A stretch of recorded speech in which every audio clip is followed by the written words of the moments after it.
प्यारे बच्चों नमस्कार। Hindi class bye more sir में आप सभी का स्वागत है। आइए हम सब चंदर शर्मा गुलेरी जी द्वारा रचित कहानी उसने कहा था के बारे में पढ़ते हैं तथा उससे संबंधित परीक्षा की दृष्टि से महत्वपूर्ण बिंदुओं को समझते हैं जो आर्ट साइंस एवं कॉमर्स वर्ग के विद्यार्थियों के लिए आगामी परीक्षा की दृष्टि से काफी लाभदायक सिद्ध होगा। सबसे पहले हम सब इस पाठ के लेखक चंद्रधर शर्मा गुलेरी जी के जीवन परिचय के बारे में पढ़ते हैं। चंद्रधर शर्मा जी का जीवन परिचय। गुलेरी जी का जन्म 7 जुलाई 1883 को हुआ था और इनकी मृत्यु 12 सितंबर 1922 को हुआ था। इनका जन्म स्थान जयपुर राजस्थान है और इनके पिता का नाम पंडित शिवराम है। इनका मूल निवास गुलेर ग्राम कांगड़ा जिला हिमाचल प्रदेश है। इनके संपादन के संबंध में ये समालोचक थे और काशी नागरी प्रचारिणी पत्रिका के संपादक रहे। 1904 में जयपुर दरबार की ओर से खेतड़ी के राजा जयसिंह के अभिभावक के रूप में मेयो कॉलेज अजमेर आ गए। इन्होंने जो कहानियां लिखी, इन्होंने प्रमुख रूप से 3 कहानियां लिखी। सुखमय जीवन 1911 में, बुद्धू का कांटा ये भी 1911 में और उसने कहा था इसको इन्होंने 1915 में लिखा। तो ये जो है परीक्षा में सन भी पूछा जाता है, इसलिए कहानी के साथ ही सन भी याद रखना है। और इसके अलावा इन्होंने कुछ निबंध लिखे जैसे प्राची विद्या, कछुआ धर्म, पुरानी हिंदी, भारतवर्ष, डिम्पल, मारस मोह कुठाव, देवा नाम प्रिय आदि विषयों पर इन्होंने निबंध लिखे हैं। इनके अतिरिक्त अनुवादों की बाढ़, खोज की खाज, क्रियाहीन हिंदी, वैदिक भाषा में प्राकृतपन आदि टिप्पणियां भी प्रकाशित हैं। अंग्रेजी में ए पोयम बाय भास, एक commentary on Vatsyayan Kamasutra, the literary criticism आदि निबंध भी इन्होंने लिखे हैं। ये निबंध इंग्लिश में लिखे गए हैं। देश प्रेम को लेकर कुछ कविताएं भी इन्होंने लिखी है। गुलेरी जी ने कुल 3 कहानियां लिखी हैं और उन्हीं के बल पर ये कहानीकार के रूप में अमर हो गए। 3 कहानियां आपने आगे पढ़ा है। द्विवेदी युग के एक प्रमुख निबंधकार और विद्वान थे। गुलेरी जी द्विवेदी युग के एक प्रमुख निबंधकार और विद्वान थे। प्रस्तुत कहानी उसने कहा था गुलेरी जी की अमर रचना है। यह हिंदी कहानी के विकास में मील का पत्थर मानी जाती है। यह एक कालजयी रचना है। प्रसिद्ध फिल्मकार बिमल राय ने इस कहानी पर फिल्म भी बनाई है। तो ये प्रश्न पूछा जाता है कि कौन सी कहानी हिंदी कहानी के विकास में मील का पत्थर साबित हुआ है। तो गुलेरी जी की ये उसने कहा था कहानी ही कहानी के विकास के इतिहास में मील का पत्थर साबित हुआ। इस कहानी में शुद्ध प्रेम की आध्यात्मिक अनुभूति और उसकी स्वाभाविक उत्सर्ग की अभिव्यक्ति है, अर्थात ये प्रेम की कहानी है। कहानी अमृतसर के भीड़ भाड़ भरे बाजार से शुरू होती है, जहां 12 वर्ष का लड़का लहना सिंह और 8 वर्ष की लड़की को तांगे के नीचे आने से बचाता है। लड़का लड़की को यह पूछते हुए छेड़ता है कि तेरी कुड़माई हो गई, कुड़माई अर्थात मगनी, और वो लड़की को इस तरह से पूछता है। लड़की धत कहकर भाग जाती है। एक दिन वह धत कहकर भागने के बजाय कहती है, हाँ कल हो गई। देखते नहीं रेशम के फूलों वाला सालू लहना सिंह हतप्रभ रह गया। इसके बाद लहना सिंह से भेंट सूबेदारनी के रूप में प्रथम विश्व युद्ध के मोर्चे पर जाते समय होती है। तो ये लड़के की उम्र 12 साल जो ये आपने देखा, ये भी पूछा जाता है कि लहना सिंह की उम्र कितने वर्ष की थी जब वो अमृतसर के बाजार में सामान लेने जाता था और उस लड़की की उम्र कितनी थी।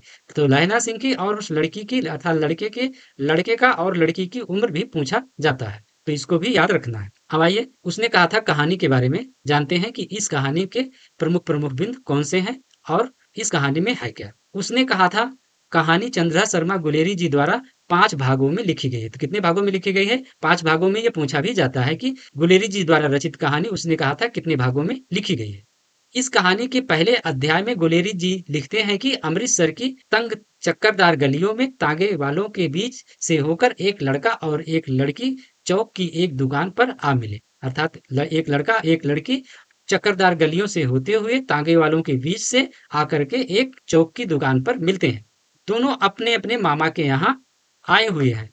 तो लड़का और लड़की अपने मामा के घर आए हुए हैं। लड़का अपने मामा के घर और लड़की अपने मामा के घर।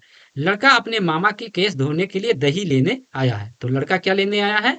अपने मामा के केस धोने के लिए दही लेने आया है। और लड़की रसोई के लिए बढ़िया लेने आई है। लड़की क्या लेने आई है? बढ़िया लेने आई है, बरी। सौदा लेकर दोनों साथ साथ चले। कुछ दूर जाकर लड़के ने मुस्कुराकर पूछा, तेरी कुड़माई हो गई। तो लड़के ने क्या पूछा? तेरी कुड़माई हो गई। कुड़माई का मतलब मगनी, अर्थात लड़के ने उस लड़की से पूछा कि तेरी मगनी हो गई कि नहीं। इस पर लड़की कुछ आंखें चढ़ा करके धत कहकर दौड़ गई और लड़का मुंह देखता रह गया। दूसरे दिन तीसरे दिन सब्जी वाले के यहाँ दूध वाले के यहाँ अकस्मात दोनों प्रायः मिल जाते थे। महीना भर यही हाल रहा। दो तीन बार लड़के ने फिर पूछा, तेरी कुड़माई हो गई?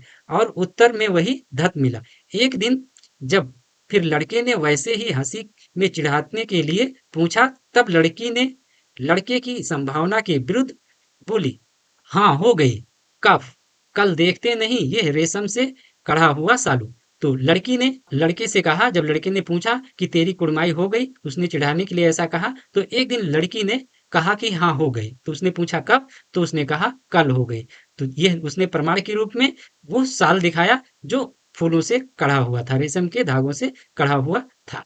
लड़की भाग गई, मगर प्रेम की विफलता से निराश, मानसिक कष्ट के कारण लड़का रास्ते में एक लड़के को मोरी में धकेल दिया, एक खोमचे वाले का खोमचा उलट दिया, एक कुत्ते को पत्थर मारा और एक गोभी वाले के ठेले पर हाथ के बर्तन का दूध उड़ेल दिया और स्नान कर आती एक वैष्णवी से टकराकर अंधे की उपाधि पाई। अर्थात लड़का जो था अपने प्रेम की विफलता के कारण मानसिक कष्ट में डूबा रहा और जिसके कारण वो एक एक लड़के को नाली में ढकेल देता है, एक खोमचे वाले का खोमचा उलट देता है, एक कुत्ते को पत्थर मारता है, एक गोभी बेचने वाले ठेले के ऊपर अपना हाथ के बर्तन का दूध उड़ेल देता है और स्नान कर आती एक वैष्णवी से टकरा करके अंधे की उपाधि पाती है। अर्थात वैष्णवी कहा, अंधा हो क्या? कहानी के दूसरे अध्याय में जमादार लहना सिंह, सूबेदार हजारा सिंह और उसका पुत्र बोधा सिंह, पलटन का विदूषक वजीरा सिंह आदि सैनिक अंग्रेजों की ओर से प्रथम विश्व युद्ध में जर्मन सेना के खिलाफ लड़ रहे थे। तो ये सब सैनिक किसके खिलाफ लड़ रहे थे? जर्मन सेना के खिलाफ लड़ रहे थे। और किसकी तरफ से लड़ रहे थे? अंग्रेजों की तरफ से लड़ रहे थे। और किस युद्ध में लड़ रहे थे? तो प्रथम विश्व युद्ध में ये सब लड़ रहे थे। तो ये तीनों चीजें इंपॉर्टेंट हैं, अर्थात अंग्रेजों की तरफ से लड़ रहे थे, जर्मन सेना के खिलाफ लड़ रहे थे और प्रथम विश्व युद्ध में लड़ रहे थे। ये सब आपस में बातचीत करते हैं कि रिलीफ आने पर हम सब को 7 दिन की छुट्टी मिल जाएगी और हम सब पेट भर खाकर उसी फिरंगी मेम के बाग में मखमल से हरी घास पर सो रहेंगे। तो ये सब सैनिक आपस में बातचीत करते हैं कि जब रिलीफ आएगी, हमारी जगह दूसरे सैनिक ड्यूटी करने के लिए आएंगे तो हम सबको 7 दिन की छुट्टी मिल जाएगी और हम सब क्या करेंगे, इस तब हम सब फिरंगी मेम के बाग में मखमल से हरी घास पर सो रहेंगे, अर्थात हम सब मखमल से हरी घास पर खा करके आराम करेंगे। फिरंगी मेम फल और दूध की वर्षा कर देती है। तो ये सब आपस में बातचीत करते हैं कि जब हम सब वहां पर उनके बाग में जाएंगे तो फिरंगी मैम हम सबको फल देंगी, दूध देंगी खाने के लिए। और लाख कहते हैं, दाम नहीं लेती हैं। हम सब कहते हैं कि आप पैसा ले लीजिए, लेकिन वो पैसा नहीं लेती हैं और कहती हैं तुम राजा हो, मेरे मुल्क को बचाने आए हो। और वो कहती हैं तुम राजा हो, मेरे मुल्क को बचाने आए हो, इसलिए वो सब इन सबको खाने पीने की चीजें देती हैं और उसका कोई दाम नहीं लेती है। जमादार लहना सिंह ने कहा, 4 दिन तक पलक नहीं झपी। जमादार लहना सिंह कहता है कि 4 दिन हो गए, अभी तक पलक हमारी झपी नहीं है, अर्थात मैं सोया नहीं हूँ। बिना लड़े घोड़ा बिगड़ता है और बिना लड़े सिपाही। तो लहना सिंह कहता है कि जिस प्रकार से घोड़े को चलाया नहीं जाता, दौड़ाया नहीं जाता, तो वो अपनी चाल भूल जाता है। उसी तरह से सैनिक यह लड़ता नहीं है तो वो लड़ने का कौशल जो है वो भूल जाता है। तो इस प्रकार से लहना सिंह कहता है, मुझे तो संगीन चढ़ाकर मार्च का हुक्म मिल जाए, फिर 7 जर्मनों को अकेला मारकर ना लौटूं तो मुझे दरबार साहब में देहली पर मत्था टेकना नसीब ना हो। तो लहना सिंह कहता है कि यदि मुझे मार्च का हुक्म मिल जाए, अर्थात लड़ाई करने का हुक्म मिल जाए, तो मैं 7 जर्मनों को अकेला मारकर लौटूंगा। यदि मैं ऐसा नहीं कर पाऊं तो मैं वहीं पर शहीद हो जाऊं, अर्थात दरबार साहब में मत्था टेकने का मुझे नसीब ही ना हो। तो इस तरह से वो सैनिक जो है आपस में उत्साह की बात कर रहे थे, एक दूसरे को उत्साहित कर रहे थे कि हम सब में वो उत्साह है, वो जज्बा है कि हम सब जर्मनों से लड़ सकते हैं, अर्थात उस ठंडक में भी अपने अंदर बातें करके गर्मी उत्पन्न कर रहे थे। जनरल ने पीछे हट जाने का कमान दिया, नहीं तो सीधे बर्लिन पहुंच जाते। क्यों? तो ऐसा लहना सिंह कह रहा था कि जनरल साहब ने हमें पीछे हटने का कमान दिया। नहीं तो कहने के बाद ही जो वजीरा था उसने कहा, नहीं तो तुम बर्लिन पहुंच जाते, अर्थात जो युद्ध जिसके बीच में हो रहा था, अर्थात जर्मनी के बीच में हो रहा था और जर्मनी की राजधानी बर्लिन है। तो उसने कहा नहीं तो तुम जर्मनी की राजधानी बर्लिन पहुंच जाते। आपस में मजाक कर रहे थे। सूबेदार हजारा सिंह ने मुस्कुराकर कहा, लड़ाई के मामले जमादार या नायक के चलाए नहीं चलते। सूबेदार हजारा सिंह ने कहा कि लड़ाई के मामले जमादार या नायक के चलाए नहीं चलते, क्योंकि सूबेदार हजारा सिंह वहां बैठे हुए थे और वो सुन रहे थे। बड़े अफसर दूर की सोचते हैं, 300 मील का सामना है, एक तरफ बढ़ गए तो क्या होगा। सूबेदार जी, सच है, लहना सिंह बोला, पर क्या करें। लहना सिंह बोला, पर क्या करें, हड्डियों में तो जाड़ा धस रहा है। विदूषक वजीरा सिंह ने जमादार लहना सिंह से पूछा, अच्छा अब बोधा कैसा है। तो उसने कहा, अच्छा है। तो जमादार फिर जो है वजीरा सिंह ने कहा, जैसे मैं जानता ही न हूँ, रात भर तुम अपने दोनों कंबल उसे उड़ाते हो और आप सिगड़ी के सहारे गुजर करते हो, उसके पहरे पर आप पहरा दे आते हो, अपने सूखे लकड़ी के तख्तों पर उसे ना सुलाते हो और आप कीचड़ में पड़े रहते हो। इस तरह से जो है वजीरा सिंह ने कहा, कहीं तुम मादे ना पड़ जाना। वजीरा सिंह कहता है, कहीं तुम मादे न पड़ जाना, अर्थात कहीं तुम बीमार न हो जाना। जाड़ा क्या मौत है। लहना सिंह कहता है, जाड़ा क्या मौत है, और निमोनिया से मरने वाले को मुरब्बे नहीं मिलते। तो वजीरा सिंह कहता है, जब लहना सिंह कहता है जाड़ा क्या मौत है, तो वजीरा सिंह कहता है कि और निमोनिया से मरने वाले को मुरब्बे नहीं मिलते, अर्थात जब पहले लोग लड़ाई में जाते थे और वो उनका लड़ाई में शहीद हो जाते थे, तो उनको नहर के किनारे की उपजाऊ जमीन दी जाती थी, ताकि उनके बाल बच्चे और उनकी पत्नी आदि परिवार के सदस्य सभी जो है उससे अपना जीवन यापन कर सके। वजीरा सिंह ने त्योरी चढ़ाकर कहा, क्या मरने मरने की रट लगाई है, मरे जर्मन और तुरक।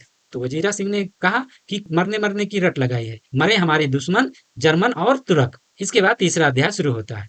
बोधा सिंह कराहा। लहना सिंह बोला, क्यों बोधा भाई, क्या है। बोधा बोला, पानी पिला दो। पानी पीकर बोधा बोला, कपकपी छूट रही है, रोम रोम में तार दौड़ रहे हैं, दांत बज रहे हैं। लहना सिंह ने जबरदस्ती जर्सी बोधा को पहना दी और आप खाकी कोट जीन का कुर्ता भर पहनकर पहरे पर आ खड़ा हुआ। खाई के मुंह से आवाज आई। खाई के मुख से आवाज आई, जहां ये सब युद्ध का मोर्चा जमाए हुए थे, उसको इन्होंने एक खाई की तरह से, एक मतलब घर की तरह से घेर रखा था और वहां पर एक द्वार बना रखा था। उस द्वार से आवाज आई कि सूबेदार हजारा सिंह। सूबेदार हजारा सिंह को किसी ने पुकारा। कौन, लप्टन साहब। सूबेदार हजारा सिंह ने कहा कि कौन, लप्टन साहब। उनको लगा कि लप्टन साहब बुला रहे हैं। हुकुम हुजूर कहकर सूबेदार तनकर फौजी सलाम करके सामने हुआ। तो जब उनको लगा कि लप्टन साहब आए हैं, तो हजारा सिंह ने अपनी सलामी दी उनको। देखो, इसी दम धावा करना है। मील भर दूरी पर पूरब के कोने में एक जर्मन खाई है। तो नकली लप्टन साहब थे ये, और उन्होंने कहा मील भर की दूरी पर पूरब के कोने में एक जर्मन खाई है, वहां पर धावा करना है। लप्टन साहब लहना की सिगड़ी के पास मुंह फेर कर खड़े हो गए और जेब से सिगरेट निकालकर सुलगाने लगे। तो जो लप्टन साहब थे, वो लहना भी वहीं पर था और लहना की सिगड़ी के पास खड़े हो गए और मुंह दूसरी तरफ करके सिगरेट सुलगाने लगे, ताकि वो पहचान नहीं पाए। तभी वह नकली लप्टन साहब को पहचान लेता है। लहना सिंह नकली लप्टन साहब को पहचान लेता है जब वो अपना सिगरेट जलाने के लिए माचिस जलाते हैं, तो उजाला होता है और लहना सिंह लप्टन साहब को पहचान लेता है। इसके अलावा उनकी बातों से भी उनको पहचानता है। वजीरा सिंह बोला, हाँ क्या लहना, क्या कयामत आ गई है, जरा तो आंख लगने दी होती। तो जो लहना सिंह था, वो इस बात को अन्य लोगों को बताने के लिए खाई में घुसा और खाई में घुसते समय उसका पैर वजीरा सिंह को लगा। तो वजीरा ने कहा कि कौन। तो उसने कहा कि मैं लहना। तो उसने कहा, क्या बात हो गई, क्या कयामत आ गई जो इतनी रात को इधर उधर भाग रहे हो। तो उसने कहा, होश में आओ, कयामत आई है और लप्टन साहब की वर्दी पहनकर आई है। लहना सिंह ने कहा कि होश में आओ, जल्दी तैयार हो जाओ, कयामत आई है और लप्टन साहब की वर्दी पहनकर आई, अर्थात नकली लप्टन साहब आए हैं और कयामत के रूप में आए हैं। क्या लप्टन साहब या तो मारे गए या कैद खो गए हैं। तो लहना सिंह कहता है कि लप्टन साहब या तो मारे गए हैं या तो कैद हो गए हैं, उनकी वर्दी पहनकर यह कोई जर्मन आया है। सूबेदार ने इसका मुंह नहीं देखा, मैंने देखा और बातें भी की। लहना सिंह कहता है, सूबेदार जी ने इसका मुंह नहीं देखा और वो सिर्फ इस विश्वास के साथ कि ये लप्टन साहब ही हैं और मोर्चे पर चले गए, युद्ध के लिए निकल पड़े हैं। मैंने देखा, मैंने उससे बातें की और मैं उन्हें उसको पहचाना। सोहरा साफ उर्दू बोलता है, पर किताबी उर्दू, और मुझे पीने को सिगरेट दिया है। सूबेदार से कहो एकदम लौट आए, खंदक की बात झूठ है, चले जाओ, खंदक के पीछे से निकल जाओ, पत्ता तक ना खड़के, देर मत करो, मैं लप्टन साहब की खबर लेता हूँ। लहना ने कहा कि जल्दी से जाओ, जो लोग जा रहे हैं उनको खंदक के पीछे से धीरे से निकल जाओ और उनको बुलाकर लाओ। लौटकर खाई के मुहाने पर लहना दीवार से चिपक गया।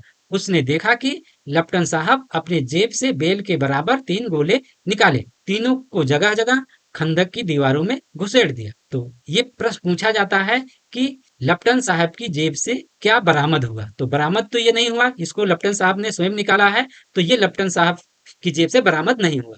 तो इसको लेफ्टिनेंट साहब ने स्वयं ही निकाल करके बम जो था उसको खंदक में लगाया था। और तीनों में एक तार सा बांध दिया, 3 बेल थे जिसको उन्होंने उसकी दीवार में, खंदक की दीवार में घुसाया था, उसमें से तार भी जुड़े हुए थे। तार के आगे सूत की एक गुत्थी थी जिसे सिगड़ी के पास रखा। तो नकली लेफ्टिनेंट साहब ने 3 बेल के आकार के जो बम थे उसको खंदक की दीवार में घुसेड़ दिया और उससे जो सुतली जुड़ी हुई थी जिसके सहारे उसको विस्फोट करना था, उसको ला करके सिगड़ी के पास, तीनों बम के रस्सी को सिगड़ी के पास रख दिया। दिया सलाई जलाकर गुत्थी पर रखने ही वाले थे कि बिजली की तरह दोनों हाथों से उल्टी बंदूक को उठाकर लहना सिंह ने साहब की कोहनी पर तानकर दे मारा। तो वो जो है बम को दगाने ही वाले थे कि उसी समय लहना सिंह ने देख लिया और बंदूक के कुंदे से उनको उनकी कोहनी पर प्रहार किया। तो ये प्रश्न पूछा जा सकता है कि लहना सिंह ने नकली लेफ्टिनेंट साहब को कहां पर मारा। तो नकली लेफ्टिनेंट साहब की कोहनी पर मारा था, कोहनी पर वार किया था। लहना सिंह ने एक कुंदा साहब की गर्दन पर भी मारा और ओ माय गॉड कहते हुए चित हो गए। तो जब लहना सिंह ने नकली लेफ्टिनेंट साहब को मारा तो उनके मुख से क्या आवाज निकली। तो उनके मुख से क्या आवाज निकली थी, ओ माय गॉड। लहना सिंह ने तीनों गोले बीनकर खंदक के बाहर फेंके और साहब को घसीटकर सिगड़ी के पास लिटाया, जेबों की तलाशी ली। अब यहाँ पर तलाशी लेने की बात आती है कि जब किसी की तलाशी ली जाती है तो उसके पास से जो चीजें निकलती हैं उसको बरामदगी कहा जाता है। जब कहीं भी तलाशी ली जाती है तो उसको बरामदगी की संज्ञा दी जाती है। अक्सर आप सब यहाँ पर जो है भूल जाते हैं कि उसकी जेब से क्या निकला और उसके पास से क्या बरामद हुआ। अब जेबों की तलाशी जब वो लेते हैं तो जेब से 3-4 लिफाफे और एक डायरी निकालकर उन्हें अपनी जेब के हवाले किया। तो लहना सिंह नकली लेफ्टिनेंट साहब की तलाशी लेता है और तब वहां पर जो चीजें बरामद होती हैं वो क्या बरामद होती हैं, 3-4 लिफाफे और एक डायरी बरामद होती है जिसको लहना सिंह अपनी जेब में रखता है। साहब की जेब में से पिस्तौल चला और लहना सिंह की जांघ में गोली लगी। तो साहब लेटे हुए थे, अपनी हाथ से अपने जेब से पिस्तौल को चलाते हैं और लहना सिंह की जांघ में गोली लग जाती है। इधर लहना सिंह की हेनरी मार्टिनी के 2 फायरों ने साहब की कपाल क्रिया कर दी। जब लहना सिंह को जांघ में गोली लगी तो लहना सिंह ने अपनी बंदूक, लहना सिंह की बंदूक का क्या नाम था, हेनरी मार्टिनी। लहना सिंह की बंदूक का क्या नाम था, हेनरी मार्टिनी। तो ये भी पूछा जा सकता है, अभी तक पूछा नहीं गया है कि लहना सिंह की बंदूक का क्या नाम था। तो लहना सिंह की बंदूक का नाम था हेनरी मार्टिनी। तो हेनरी मार्टिनी से लहना सिंह ने 2 फायर नकली लेफ्टिनेंट साहब पर किया और नकली लेफ्टिनेंट साहब की कपाल क्रिया हो गई, अर्थात उनकी मृत्यु हो गई। बेस कैंप से डॉक्टर और 2 बीमार ढोने वाली गाड़ियां चली। जब ये सब घायल हो गए, नकली लेफ्टिनेंट साहब मारे गए, युद्ध समाप्त हो गया, तो युद्ध में बहुत सारे लोग घायल भी हुए। उस मोर्चे पर जितने भी लोग घायल थे, तो बेस थोड़ी दूर पर बेस कैंप होता है, बेस कैंप से 2 गाड़ियां और डॉक्टर, बीमारों को ढोने वाली 2 गाड़ियां भी आई जो घायलों को ले जाती थी बेस कैंप और वहां पर उनका इलाज होता था।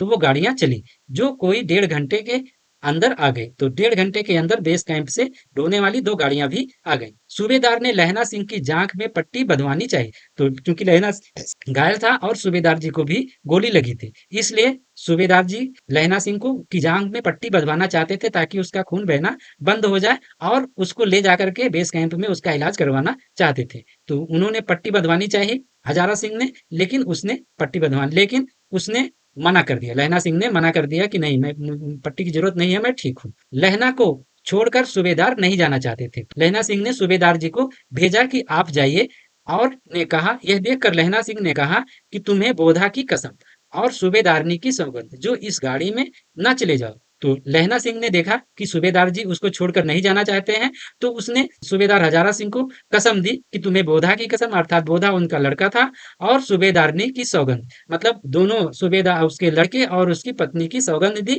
कि तुम चले जाओ, तुम मेरे लिए वहां पहुंचकर गाड़ी भेज देना। और कहते हैं कि तुम वहां चले जाओ और वहां पहुंच करके तुम मेरे लिए गाड़ी भेज देना, तब मैं दूसरी बार में जाऊंगा। और जब घर जाना तो कह देना कि मुझसे जो उसने कहा था वह मैंने कर दिया। तो लहना सिंह सूबेदार हजारा सिंह को याद दिलाते हैं कि जब आप घर जाइएगा तो जब आपकी पत्नी ने मुझसे कहा था कि आप मेरे पति और मेरे बच्चे बोधा सिंह की रक्षा करना, वो मैंने कर दिया है। इस प्रकार से लहना सिंह सूबेदार हजारा सिंह से कहता है कि जब घर जाना तो ये बात अपनी पत्नी से कह देना। सूबेदार ने चढ़ते चढ़ते लहना का हाथ पकड़कर कहा, तूने मेरे और बोधा के प्राण बचाए हैं। सूबेदार हजारा सिंह ने लहना सिंह से बिछड़ते बिछड़ते कहा कि तूने मेरे और मेरे बच्चे बोधा सिंह के प्राण बचाए हैं। मृत्यु के कुछ समय पहले स्मृति साफ हो जाती है। तो ये 5वें अध्याय की शुरुआत मृत्यु के कुछ समय पहले स्मृति साफ हो जाती लाइन से होता है। जन्म भर की घटनाएं एक एक करके सामने आती हैं, सारे दृश्यों के रंग साफ होते हैं, समय की धुंध बिल्कुल उन पर से हट जाती है। तो लहना सिंह चूंकि घायल हो गया था, उसका पूरी तरह से चेतन अवस्था में नहीं था, तो उसे जो है एक मूर्छित अवस्था में था। और मूर्छित अवस्था में जैसे हम सब सपने में होते हैं, तो मतलब हमारी अर्ध निद्रा में होते हैं, उसी तरह से लहना सिंह भी अर्ध निद्रा में था। और उसे मृत्यु से उसे लग रहा था कि अब मेरी मृत्यु हो जाएगी। तो सामान्य रूप से मृत्यु के पहले जीवन भर की प्रमुख घटनाएं याद आती हैं। तो लहना सिंह को वो बचपन की घटनाएं याद आ रही थी। उसी को लेखक ने कहा, मृत्यु के कुछ समय पहले स्मृति साफ हो जाती है, अर्थात हमारी जो हमारी मेमोरी होती है वो एकदम क्लीन हो जाती है और जन्म भर की घटनाएं एक एक करके सामने आने लगती हैं। मतलब जब हमारी स्मृति साफ हो जाती है तो जीवन भर की प्रमुख प्रमुख घटनाएं सामने आती हैं। सारे दृश्यों के रंग साफ होते हैं, अर्थात सारे दृश्य एकदम साफ साफ दिखाई पड़ते हैं, समय की धुंध बिल्कुल उन पर से हट जाती है। तो लेखक कहता है कि उस पर समय की धुंध नहीं रहती, अर्थात इतने लंबे समय बीत जाने के बाद वो चीजें फिर भी हमको एकदम साफ साफ स्पष्ट दिखाई पड़ती है। लहना सिंह 12 वर्ष का था। लहना सिंह कितने वर्ष का था उस समय? 12 वर्ष का था। अमृतसर में मामा के यहाँ आया हुआ था। लहना सिंह अपने मामा के यहाँ गया था, इसको याद रखना है। दही वाले के यहाँ, सब्जी वाले के यहाँ, हर कहीं उसे एक 8 वर्ष की लड़की मिल जाती है। तो लहना सिंह के साथ जो लहना सिंह को जो लड़की मिलती थी बचपन में, वो उसकी उम्र कितनी थी? वो 8 वर्ष की उसकी उम्र थी। जब वह पूछता है कि तेरी कुड़माई हो गई, तब वह धत कहकर भाग जाती है। ये एक दिन उसने वैसे ही पूछा तो उसने कहा, हाँ कल हो गई। देखते नहीं, यह रेशम के फूलों वाला सारू। सुनते ही लहना सिंह को दुख हुआ, क्रोध हुआ। क्यों हुआ? तो लहना सिंह ये सपने में देख रहा है, सपने अर्ध निद्रा मूर्छित अवस्था में ये चीजें, ये मतलब घटनाएं के चित्र उसके सामने आ रहे हैं। तो लहना सिंह सोच रहा है उसको जो क्रोध हुआ था वो क्यों हुआ, ऐसा क्रोध उसे नहीं करना चाहिए था। उसके बाद वो कहता है, वजीरा पानी पिला दो। तो लहना सिंह जो था वजीरा के गोद में अपना सर रख करके लेटा हुआ था और उसने वजीरा से कहा कि वजीरा पानी पिला दो। 25 वर्ष बीत गए। लहना सिंह नंबर 77 राइफल में जमादार हो गया था। तो जब ये सब मिले थे तब से लेकर अब तक 25 वर्ष बीत गए हैं, अर्थात अब लहना सिंह लगभग 30 वर्ष का हो गया है और ये नंबर 77 राइफल में जमादार के पद पर हो गया है। उस 8 वर्ष की कन्या का ध्यान ही ना रहा, मतलब इस समय उसे ध्यान 8 वर्ष की कन्या का कोई ध्यान नहीं रहा और वो भूल गया था। ना मालूम हुआ कभी मिली भी थी या नहीं, तो उसे कुछ भी याद नहीं था कि वो मिली भी थी कभी कि नहीं मिली थी। 7 दिन की छुट्टी लेकर जमीन के मुकदमे की पैरवी करने वह अपने घर गया। तो जब सेना में भर्ती हुआ उसके बाद एक बार वो किसी मुकदमे के चक्कर में 7 दिन की छुट्टी लेकर के वो अपने घर गया था। चिट्ठी मिली कि फौज लाम पर जाती है। तो छुट्टी में ही वो था, उसी समय उसे चिट्ठी मिलती है कि फौज जो है मोर्चे पर जा रही है, युद्ध के लिए जा रही है, फौरन चले आओ, आप फौरन चले आओ, क्योंकि फौज जो है लाम पर अर्थात मोर्चे पर जा रही है युद्ध के लिए। तो उसे आने की चिट्ठी मिलती है।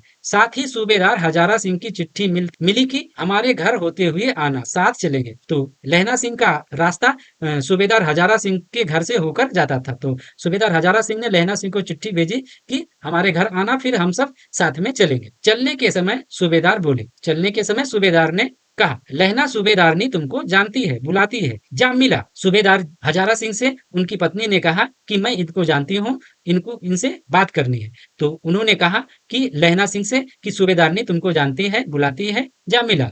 लहना सिंह भीतर पहुंचा। सूबेदारनी मुझे जानती है, कब से? तो उसने सोचा कि उसे बचपन की घटना याद नहीं थी, तो इसलिए उसने सोचा कि सूबेदारनी मुझे जानती है, कब से? रेजिमेंट के क्वार्टरों में तो कभी सूबेदार के घर के लोग रहे नहीं, तो वो सोचता है कि रेजिमेंट का जो क्वार्टर था वहां पर सूबेदार के घर के लोग नहीं थे, तो मुझे सूबेदारनी कैसे जानती है? मैंने तो उनसे कभी मिला ही नहीं है, मुझे पहचाना नहीं। सूबेदारनी कहती है कि मुझे पहचाना नहीं। तो लहना सिंह को अचंबा हुआ कि अरे ये कौन है, ऐसे कैसे बोल रही? फिर वो सूबेदारनी कहती है तेरी कुड़माई हो गई। तब उसे याद आता है कि ये जो है बचपन की उसे घटना याद आती है, तो इस तरह से उसे याद दिलाती है। धत कल हो गई, देखते नहीं रेशम के बूटों वाला सालू, अमृतसर में भावों की टकराहट से मूर्छा खुली। तो लहना सिंह अर्धमूर्छित अवस्था में ये सब घटनाएं देख रहा था, अपने अनुभव कर रहा था। अब उसके आंखों के सामने ये सब घटनाएं चल रही थी, इसके भावों में वो डूबा हुआ था। अचानक वो जब वो कहती है तेरी कुड़माई हो गई, धत कहकर वो मतलब आगे बढ़ने लगती है, ये सब घटनाएं आती हैं, तो उसकी भावों की टकराहट से उसकी मूर्छा खुलती है। वो करवट बदलता है, फिर कहता है वो जीरा पानी पिला दे। स्वप्न चल रहा, अर्थात वो स्वप्न में ये सब सारी चीजें देख रहा, अर्धमूर्छित अवस्था में ये सब सारी घटनाएं उसके सामने आ रही हैं। सूबेदारनी कह रही है, मैंने तेरे को आते ही पहचान लिया। एक काम कहती हूँ, तुम्हें याद है एक दिन तांगे वाले का घोड़ा दही वाले की दुकान के पास बिगड़ गया था। तुमने उस दिन मेरे प्राण बचाए थे। आप घोड़े की लातों में चले गए थे। ऐसे ही इन दोनों को बचाना, यह मेरी भिक्षा है। तुम्हारे आगे मैं आंचल पसारती हूँ। तो लहना सिंह से जो सूबेदारनी थी, उन्होंने उनको बचपन की याद दिलाई कि एक बार जब हम बचपन में थे तो घोड़ा जो है बिदक गया था और तुमने मुझे घोड़ों के बीच में जाने से बचा लिया, लेकिन अपने स्वयं अपने आप को घोड़ों के बीच में जाने से नहीं बचा पाए। अर्थात लहना सिंह घोड़ों के पैरों के बीच में चला गया था। ऐसे ही सूबेदारनी कहती है, ऐसे ही जिस तरह से तुमने बचपन में मेरे प्राण बचाए थे, उसी प्रकार से युद्ध में मेरे पति और मेरे बच्चे की भी प्राण बचाना। इसके लिए सूबेदारनी उसके सामने आंचल पसारती है, अर्थात जो है लहना सिंह से वो याचना करती है, विनती करती है कि तुम मेरे पति और बच्चे की प्राण बचाना। लहना का सिर अपनी गोद में रखे वजीरा सिंह बैठा था। लहना सिंह का सर अपनी गोद में रखकर कौन बैठा था? तो वो बैठा था वजीरा सिंह। तो ये प्रश्न पूछा जा सकता है कि लहना सिंह का सर अपनी गोद में रखकर कौन बैठा था? तो कौन बैठा था? वजीरा सिंह। लहना सिंह का सर अपनी गोद में रखकर बैठा था। वजीरा सिंह के आंसू टप टप टपक रहे थे, अर्थात लहना सिंह अब शायद इस दुनिया में नहीं रहा, और जिसके कारण वजीरा सिंह के आंसू टप टप टपक रहे थे। तो आप सबने उसने कहा था कहानी को बड़े अच्छे ढंग से पढ़ा, रोचक कहानी है और इसके प्रमुख प्रमुख बिंदुओं को समझा। तो आप सभी को बहुत बहुत धन्यवाद, और आप सब चैनल को लाइक करें, सब्सक्राइब करें और शेयर करें।